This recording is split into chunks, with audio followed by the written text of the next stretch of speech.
જય માતાજી મિત્રો તમે બધા જાણો જ છો કે 21-20 ડિસેમ્બર 1924 એટલે કે શનિવારના દિવસે પડે છે આ માગશર મહિનાની ષ્ઠી તિથિ। અને મિત્રો આ એ તિથિ છે જે માગશર મહિનામાં આવવા વાળી સૌથી મોટી તિથિ છે, કેમ કે આ શનિવારના દિવસે આવી છે અને આનો ખૂબ જ મોટો અને વિશેષ મહત્વ હોય છે। પૂજ્ય ગુરુજીએ કહ્યું છે કે જો ક્યારે તક લાગી જાય અને માગશર મહિનાની ષ્ઠી તિથિ શનિવારે આવી જાય તો તમારે લોકોએ એક કટોરી સરસોના તેલનો ઉપાય અવશ્ય જ કરવો જોઈએ। આ બંનેનો સંયોગ ખૂબ જ ઓછો આવે છે। આની સાથે જ ગુરુજીએ પોતાના શિવપુરાણની કથામાં જણાવ્યું છે કે આ દિવસે તમારે એક કટોરી કરતોના તેલના ઉપાય અવશ્ય જ કરવો જોઈએ, કેમ કે આવો દિવસ આખા વર્ષમાં એક જ વાર આવે છે। અને મિત્રો તમે બધા જાણો છો કે શનિવારનો જો સૌથી મોટો ઉપાય છે તો એ છે એક કટોરી સરસોના તેલવાળો ઉપાય છે।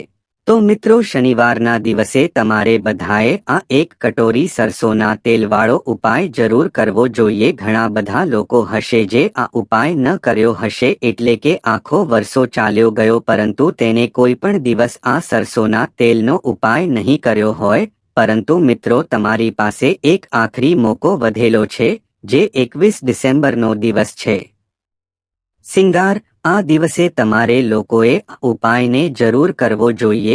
ભલે જ તમે આખા મહિનામાં આ ઉપાયને ન કર્યો હોય, પરંતુ તમે આ માગશર મહિનાના શનિવારના દિવસે જો આ ઉપાય કરી લીધો તો તમારે આ ઉપાય કરવાનો એ ફળ મળશે જે તમે ક્યારેય વિચાર્યું પણ નહીં હોય। આ માટે તમે લોકો આ ઉપાય એકવાર જરૂર કરી લેવો જોઈએ, જેથી કરીને તમારા હાથમાંથી આ એક મોકો જતો ના રહે અને તમને બધાને આ ઉપાયનો ફળ મળી શકે। મિત્રો આ ઉપાય પંડિતજીની પોતાની હમણાંની જ શ્રી શિવપુરાણની કથામાં જણાવ્યું છે, જે ઉપાયને આજે અમે તમને સારી રીતે સમજાવવાના છીએ। આ વિડીયોને જોયા પછી આ ઉપાયને સમજવા માટે તમારે કોઈ બીજો વિડીયોને જોવાની જરૂર નહીં પડે। તો ચાલો મિત્રો આ ઉપાયને શરૂ કરીએ। જુઓ, આ માગશર મહિનાના શનિવારના દિવસે આ એટલું ખાસ હોય છે, એટલું મહત્વપૂર્ણ હોય છે કે જોવામાં આવે છે કે ક્યારેક મોટી મોટી પૂજા પાઠ અનુષ્ઠાનથી જે મનોકામના પૂરી નથી થતી, તે માગશર મહિનાના શનિવારના દિવસે આ નાના ઉપાય કરવાથી જ આપની મનોકામના પૂર્ણ થઈ જાય છે। અને ઘણા બધા લોકોએ આ ઉપાયને કર્યો પણ છે અને તેઓને આ ઉપાય કરવાનો ફળ પણ જરૂર મળ્યો છે। જો તમે લોકો પણ આ ઉપાયને કરવા ઈચ્છો છો તો આ ઉપાય પહેલા જ સારી રીતે સમજી લેવો, સાંભળી લેવો, તેના પછી જ કરવો। આ ઉપાય તમને આનો ફળ જરૂર મળશે અને આ ઉપાય કરી લેવાથી તમારા ઘરમાં ભલે કોઈ પણ પ્રકારની દુઃખ અને સમસ્યા ભલે ને કેમ ન ચાલી રહી હોય, તમને તેનું કારણ પણ નથી ખબર કે ભાઈ આ સમસ્યા કયા કારણથી ચાલી રહી છે, તેનું કંઈ પણ કારણ હોઈ શકે છે, જેમ કે પિતૃદોષ હોઈ શકે છે કે કોઈ પણ પ્રકારનો મંગળ દોષ પણ હોઈ શકે છે। તો આ દિવસે તમારે બધાએ આ ઉપાય કરી લેવાનો છે। આ એક એવો ઉપાય છે જે ઉપાયને જો વિશેષ દિવસ ઉપર કરવામાં આવે તો ભાઈ આ વિશેષ દિવસનો જે છે તે આપણને મળે જ છે, પરંતુ આપણે આ દિવસ ઉપર આ ઉપાયને કર્યો છે તો આપણને તેનાથી પણ મોટો ફળ મળે છે અને ફળ ખૂબ જલ્દી જ મળે છે, કેમ કે આ ઉપાય તમે ખૂબ જ મોટા અને વિશેષ દિવસ ઉપર કરી રહ્યા છો। તો ચાલો હવે આ ઉપાય વિશે વાત કરીએ, પરંતુ તેના પહેલા તમારે બધાએ એ જાણવું આવશ્યક છે કે આ ઉપાયને કયા સમય ઉપર કરવો જોઈએ, કોને કરવો જોઈએ અને કેવી રીતે કરવો જોઈએ। તો ચાલો અમે આગળ તમને વિડીયોમાં એક કરીને જણાવી દઈએ છીએ।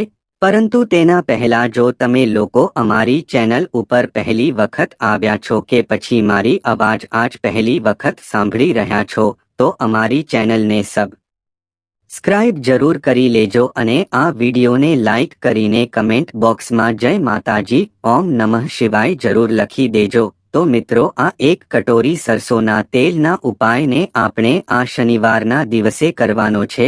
કોને કરવાનો છે, કયા સમયે કરવાનો છે અને ક્યાં કરવાનો છે, આ બધા સવાલોના જવાબ તમને આ વિડીયોમાં મળી જશે। અને જો આ વિડીયોને જે જોશે ભાઈ તેને એક કટોરી સરસોના તેલવાળો ઉપાય જરૂર કરવો જોઈએ।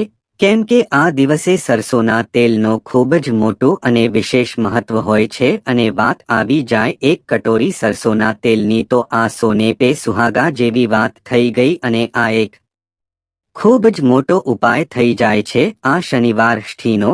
હવે આપણે સમજીએ આ એક કટોરી સરસોના તેલવાળા ઉપાયને કરવાનો કેવી રીતે છે, કોને કરવાનો છે, કયા સમયે કરવાનો છે અને કઈ રીતે કરવાનો છે. જુઓ, ઉપાય બિલકુલ આસાન છે, બસ સમજવા વાળી વાત છે. ધ્યાનથી સમજો, તેના પછી જ તમે લોકો આ ઉપાયને જરૂર કરજો. તો હવે સમજીએ કે આ કોને કરવાનો છે ઉપાય. તો આ શનિવારના દિવસે આ ઉપાય ઘરના બધા સદસ્યો એ કરવાની જરૂર નથી. ઘરમાંથી કોઈ એક મુખ્ય મોટા સદસ્યએ ઉપાયને કરશે તો તે ઘર પરિવારના બધા સદસ્યોને આ ઉપાય કરવાનું ફળ મળી જશે. પરંતુ એ મોટો સદસ્ય કોણ હશે? કયો વ્યક્તિ આ ઉપાયને કરશે? તો અહીંયા જુઓ, અમે તમને જણાવી દઈએ. ઘરની જે મોટી માતાઓ બહેનો હશે, ઘરની કોઈ પણ મોટી માતાઓ બહેનોમાંથી કોઈ પણ એક માતા બહેન આ ઉપાયને કરી શકે છે પોતાના આખા ઘર પરિવાર માટે. ઘરમાં બધા સદસ્યોને આ ઉપાયને કરવાની જરૂર નથી. માત્ર ઘરની મોટી માતા બહેનોમાંથી કોઈ પણ એકને આ ઉપાયને કરશે તો તેના ઘર પરિવારના બધા સદસ્યોને આ ઉપાયનો ફળ મળશે. કોઈ કારણ નથી માતાઓ બહેનો ઘરમાં ઉપસ્થિત ન હોય કે પછી તેઓ ઉપાયને ન કરી શકે, કોઈ પ્રોબ્લેમ હોય તો પછી તેની જગ્યાએ ઘરનો કોઈ મોટો વ્યક્તિ પણ આ ઉપાયને કરી શકે છે. માતાઓ બહેનોને કહેવાનો મતલબ એ હતો કે માતાઓ બહેનો ઘરની લક્ષ્મી હોય છે. જ્યારે ઘરની લક્ષ્મી કોઈ ઉપાય કરે છે તો નિશ્ચિતથી ભગવાન શિવ ખૂબ જ પ્રસન્ન થાય છે અને ઉપાયના ફળને ખૂબ જ જલ્દી અને ખૂબ મોટો કરીને પણ આપે છે. તો તમે આ વાતને સમજી ગયા હશો. તો મિત્રો, હવે આપણે જાણી લઈએ કે આ ઉપાયને આપણે કયા સમય ઉપર કરવાનો છે. તો મિત્રો, આ ઉપાયને કરવાનો જે સમય છે તે સવારનો સમય છે. જુઓ, અમે મુખ્ય રૂપથી આ સવારનો સમય કહેતા નથી કેમ કે જુઓ આ શનિવારનો જે દિવસ છે અને બધા લોકો જાણીએ છીએ કે સાંજનો જે સમય હોય છે, જે ભગવાન શિવ અને માતા પાર્વતીનો સૌથી પ્રિય દિવસ હોય છે. તો તમે આ એક કટોરી તેલવાળો આ ઉપાય સાંજે પણ કરી શકો છો. તો હવે આપણે જાણી લઈએ કે તે કયો ઉપાય છે. હું મુખ્ય રૂપથી તમને 3 થી 4 ઉપાય વિશે જણાવીશ, જેમાં પહેલો અને બીજો ઉપાય ખૂબ જ ખાસ છે અને ત્રીજો ઉપાયને જે કરવાથી તમારા અટકેલા પૈસા છે, તમારો જે અટકેલું ધન છે, જે તમને મળી નથી રહ્યું, તો તે તમને પ્રાપ્ત થશે અને તમારી બધી સમસ્યાઓ સમાપ્ત થઈ જશે. તો ચાલો આપણે જાણીએ પહેલા ઉપાય વિશે. આ ઉપાયને કરવા માટે સૌથી પહેલા તમારે માત્ર 3 સમીપત્ર લઈ લેવાના છે. આની સાથે તમારે થોડું મધ લેવાનું છે.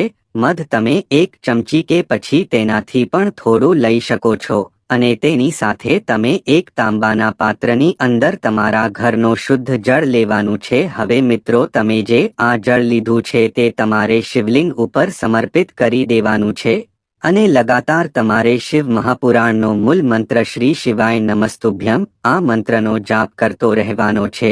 હવે તે 3 સમીપત્રને મધની અંદર ડુબાડી દેવાનું છે. હવે 1 સમીપત્ર તમારે શિવલિંગની ઉપર રાખી દેવાનું અને બીજું સમીપત્ર શિવલિંગની ડાબી બાજુ રાખવું અને ત્રીજું સમીપત્ર તમારે શિવલિંગની જમણી બાજુ રાખવાનું છે અને લગાતાર તમારે શ્રી શિવાય નમસ્તુભ્યમ કે પછી ઓમ નમઃ શિવાય આ મંત્રનો જાપ કરતું રહેવાનું છે.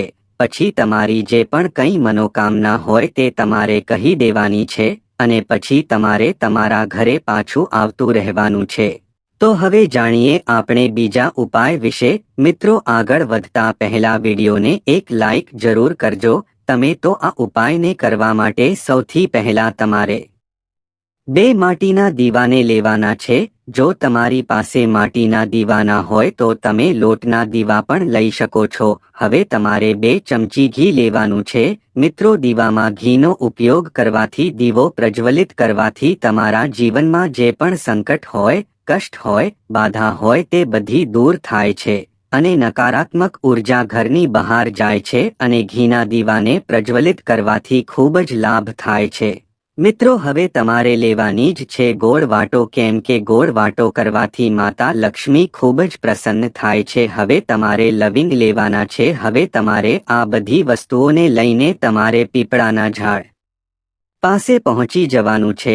હવે તમારી પાસે જે દીવા છે તે પીપળાના વૃક્ષની ઝાડ પાસે રાખવાનું છે. હવે તમારે એક એક ચમચી ઘી લેવાનું છે અને દીવામાં એક એક ગોળ વાટ મૂકી દેવાની છે. તેના પછી તમારે પીપળેશ્વર મહાદેવનું નામ લઈને બંને દીવાને પ્રજ્વલિત કરવાનો છે. તેના પછી તમારી પાસે જે 2 લવિંગ છે તે બંને દીવામાં એક એક લવિંગ નાખતા પહેલા તેને 11 વખત ગોળ ગોળ ફેરવી લેવાની છે. અને 11 વખત તમે ફેરવો છો તે સમયે તમારે ઓમ નમો ભગવતે વાસુદેવાય નમઃ મંત્રનો જાપ કરવાનો છે. મિત્રો, ઉપાય કરવાથી ધનની પ્રાપ્તિ થાય છે અને માતા લક્ષ્મી પણ પ્રસન્ન થાય છે. તો હવે આપણે જાણી લઈએ ત્રીજો વિશેષ ઉપાય વિશે. જો તમે પણ ઈચ્છો છો કે તમારા જીવનમાં 4 દિશાઓથી ધનની કમી ન રહે તો આપે આજના દિવસે આ ઉપાય કરવો જોઈએ. આજના દિવસે પીપળાના વૃક્ષમાં માતા લક્ષ્મી અને વિષ્ણુ ભગવાનનો વાસ હોય છે. પીપળાના વૃક્ષમાં જુઓ, તમારે એક 4મુખી દીપક લેવાનો છે. તમે માટીનો પણ લઈ શકો છો અને લોટનો પણ લઈ શકો છો. દીવાની અંદર તમારે 4 વાટનો ઉપયોગ કરવાનો છે. સાથે જ તમારે દીવામાં ઘીનો ઉપયોગ કરવાનો છે. જો તમારી પાસે ઘી નથી તો તમે તલના તેલનો પણ ઉપયોગ કરી શકો છો. સાથે જ તમારે એક ચપટી હળદર પણ લઈ લેવાની છે. હવે તે તમારે લઈને પીપળાના વૃક્ષ પાસે જઈને ત્યાં દીવો કરવાનો છે. તમારે ઓમ મહાલક્ષ્મી નમઃ મંત્રનો 108 વખત જાપ કરવાનો છે. આ દીપક તમારે પ્રગટાવી દેવાનો છે. 4મુખી દીપક કરવાથી તમારા ઘરમાં સુખ સમૃદ્ધિ પ્રદાન થાય છે અને તમારી જે દરિદ્રતા છે તે દૂર થાય છે. જો તમારે ઉપાયને લગતું કંઈ પણ પૂછવું છે તો તમે કમેન્ટમાં પૂછી શકો છો.